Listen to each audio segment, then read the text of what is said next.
I want to show you something else. We've been covering pretty heavily here, Che, the real breakthroughs and bombshells out of this lawsuit against Fox News.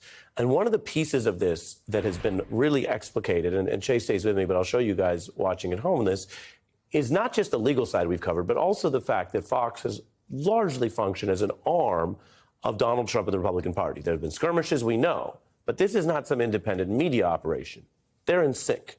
The revelations show how Murdoch, at the very top, admits that they endorse the lies. There's been all kinds of headlines. Now, the media side of this is whether you follow MSNBC or CNN or read the Washington Post, you're not going to miss this story. The headlines have been everywhere, and as mentioned, it's headlines about a network that Republicans are very aware of. So check out some of what we're seeing in the response here. The response from top Republicans to these revelations. Kevin McCarthy says, I didn't see all that. Senator Hawley, who was pumping his fist on January 6th and helping feed those lies, says, quote, I'm not following any of it. Congressman Jim Jordan, who we know is very close to Fox because he's on there a lot and was implicated in aspects of at least conversing with Donald Trump during the insurrection on the 6th, says he hasn't seen those reports either. Right. Che, fact check. I have to be fair. We don't have surveillance video inside their houses. I don't know if they've watched or caught these stories. We don't have their internet traffic. And if that material was available, Che, it would probably be granted on an exclusive basis to Tucker Carlson before the beat. But right. What does it tell you? What do you see here in Republicans, at a minimum, not really having Fox's back on this? I mean, a different response is it's unfair. It's a mean attack. I love Fox. They're not saying that. They're just kind of saying, I don't know anything about it.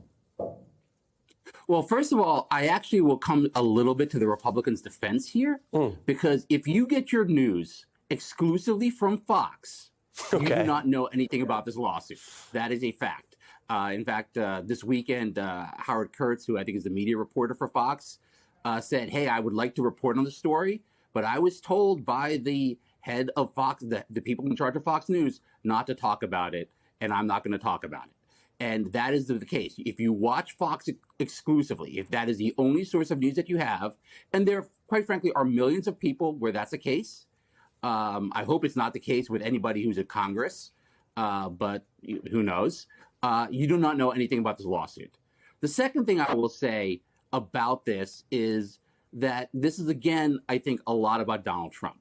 It's actually more about Donald Trump than it is about protecting Fox News for a lot of these Republican lawmakers who are pleading ignorant of this. Donald Trump has been the one guy who has been very clear that he is aware of this lawsuit. He's very upset about it. He has issued, I believe, on Truth Social, that he is upset about some of the revelations that have been made, some of the things that you covered on the show about things that Rupert Murdoch has said. And I think that the lawmakers don't want to get in middle of this fight. It's sort of like when your parents are arguing and you don't want to choose between mommy and daddy. And so that's kind of, I think, a lot of lawmakers feel they're choosing between Trump and Murdoch, mommy and daddy. Yeah, I mean, you're reminding us, I was thinking about it a little bit and posed the question a little bit as, are you, if these are your buddies and you're in cahoots and you're constantly trying to cover their stories and make them policy and vice versa, and then go on and talk about it, laptop, whatever, that you might defend them to some degree because they don't function, as the lawsuits really showed, much like an independent outlet. Having said that, you're reminding us that the substance, though, is still a clash at times between the perceived sins of Fox by the Trump folks, because when they did occasionally tell the truth that Trump lost, that was itself seen as a sin, which shows how anti-factual it is, and then the rest of the network, and as you say, mom and dad. On the Democratic side, it's pretty clear. You've got the leaders of the Senate and House demanding basically that they stop spreading, I think we'll put this up, stop spreading false election narratives, risking democracy. Here's Hakeem Jeffries. The big lie, which apparently was well understood at the highest levels of Fox News. Everyone seems to clearly understand that Joe Biden won the 2020 presidential election, that Donald Trump perpetrated a big lie to the American people. It's time for America to be able to move past that big lie And an important step would be those who know it was a big lie to publicly repudiate it. Repudiated. I mean, I don't think that's a big ask.